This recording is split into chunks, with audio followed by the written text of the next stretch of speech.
What is at stake is more than one small country. It is a big idea, a new world order.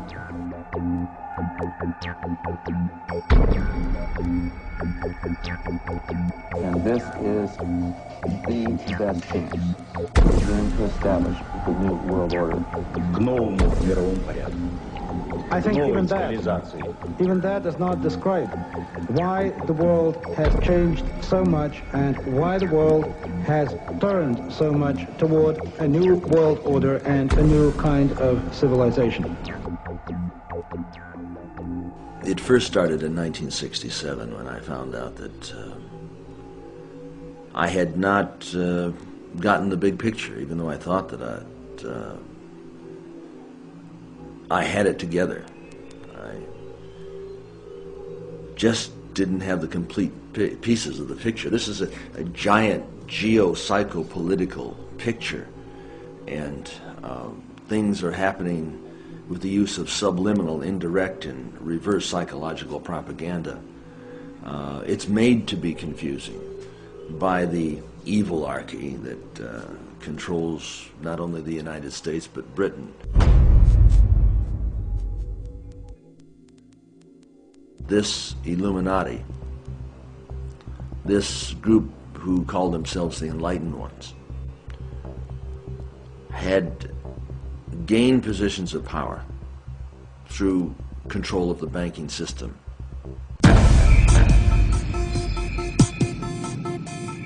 Okay, let's do it. Okay, let's do it.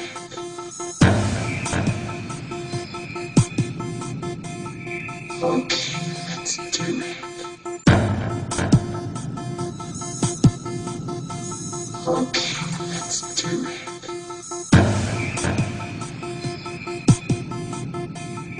Okay, let's do it. Okay, let's do it.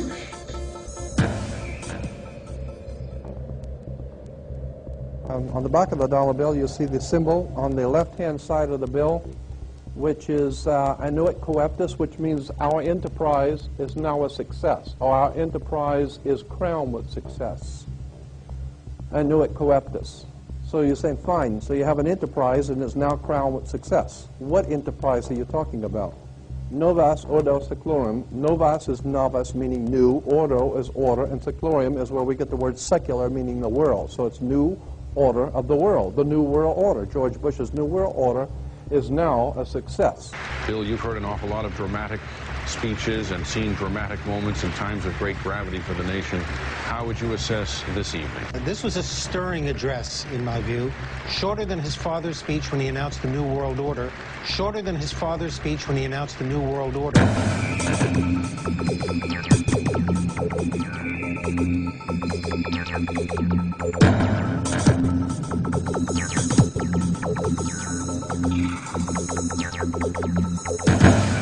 1934 is when the Federal Reserve actually finally took total control of the United States monetary system, and that's when they said it is now a success, because this is a symbol, this is an emblem of a secret society of Freemasons called the Illuminati, the German Bavarian Illuminati. They were a secret society founded in the south of Germany. They were called the Illuminati, the illuminated ones, the enlightened ones. Annuit Coeptis, Novus Ordo Seclorum, and that was in 1774 that the Bavarian Illuminati drew up their plans for what they were going to do in America and how they were going to do it. The triangle at the top with the light emanating from around it is Horus. The god of the ancient Egyptians, of course, is an Egyptian pyramid. You don't find pyramids in America, you find them in Egypt. And that pyramid is the symbol of the eye, was in the Egyptian religion Horus, which was the newborn sun. Every morning when the sun came up, his name was Horus. That was the solar divinity in Egypt. Horus was God's son, the light of the world, who is risen. He is our risen Savior, our risen. And so Horus was referred to as God's son, And that's why the light is emanating from around, because it's the sun. The sun is a round eyeball of God. The ancient Egyptians believed the pupil of God was the sun, and he's watching you. And therefore, the sun was very bright. And so today we even say someone who is extremely intelligent is brilliant. They're bright. And that's why God is, of course, the most brilliant of all. Therefore, the sun is the most brilliant because it's God's eye. All right, anyway, there are 13 layers on the pyramid. And the 1776 at the bottom is 1776. A lot of people think it's because of the country being founded in 1776. It has nothing to do with that. As I said, this is on a document published back in 1774, 75, and then in 1776 the Roman numerals appeared on it in Europe. So what it amounted to is that the 1776 was when this secret society actually formed itself into a secret society and put itself into operation. They were the basis for what we call today in our country the Bavarian Illuminati was the basis for what we call today the Colombian faction. The Colombian faction of the Illuminati came here right after this government was formed, and that's where we get today this Columbia Space Shuttle, Columbia Movies, Columbia Television, Columbia Records, everything, Columbia University. As a matter of fact, Columbia TV, Columbia Broadcasting System, CBS. What is the symbol for CBS? It's the all-seeing eye. And that's why our government is in the District of Columbia, because these guys own our government. They print our money, and they own not only the government, but they own you. You are their property. So, in other words, these guys print the money, they run the country, and they own you, and they own everything around it. And so they make the laws, and that's why they can decide who can kill who, and who can get away with who, and who can get away with whatever, because they make the laws and they decide, all right? As I said to you before, there are 13 layers in this pyramid. There are 13 letters in Eno Coeptus, but 13 is a very important number to this secret society. There are 13 stripes, there are 13 stars here, which make up the Star of David. The 13 berries, there are 13 leaves, 13 arrows. There are 32 feathers here and 33 feathers there. Everything is done in a sequence of 13. 13, of course, is based on, this is what we call Masonic symbolism. Freemasons designed this dollar bill.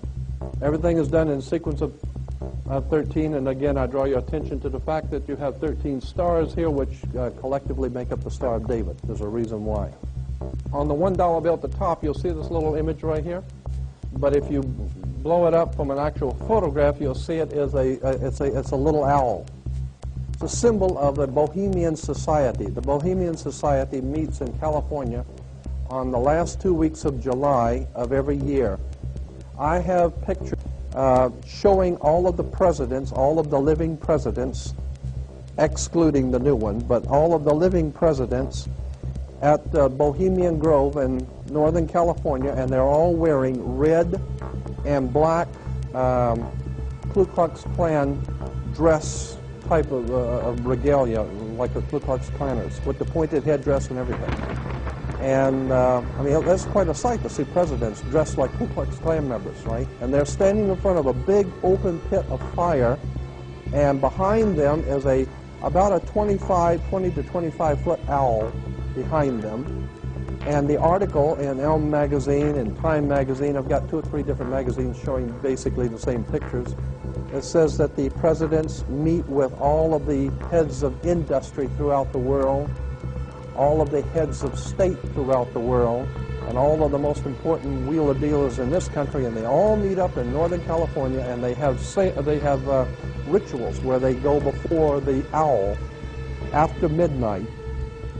And what a picture you got, with all the presidents dressed up like Ku Klux Klanners with black and red robes on before an owl. And these are your presidents of this country. And the reason why they chose the owl is because the owl is a symbol used in Europe by secret societies, because the owl is wise, because it sees things in the dark.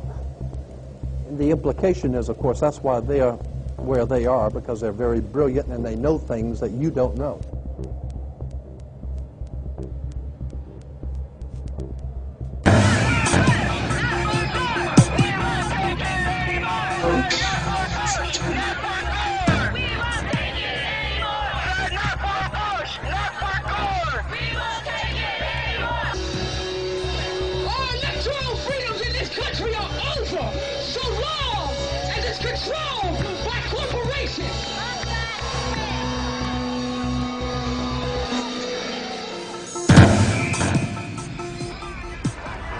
living room is the factory. The product being manufactured is you.